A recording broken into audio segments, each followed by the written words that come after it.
একজন সন্ত্রাসীর নাম সাজ্জাদ, সে ঢাকা থেকে চট্টগ্রাম পর্যন্ত সে সন্ত্রাসী কর্মকাণ্ড করে, তাকে গ্রেপ্তার করেছে পুলিশ বর্তমান সময়ে এই আমলে।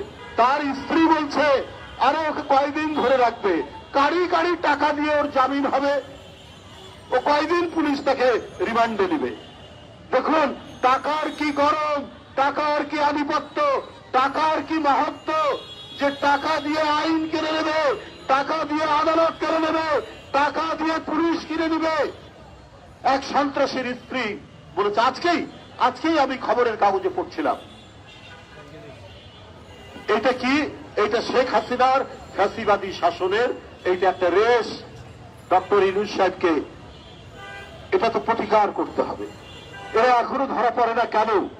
আরো তো এরকম প্রচুর টাকাওয়ালারা বিভিন্ন জায়গায় তারা অবস্থান করছে এবং এরাই সমাজকে নানাভাবে কলঙ্কিত করবে।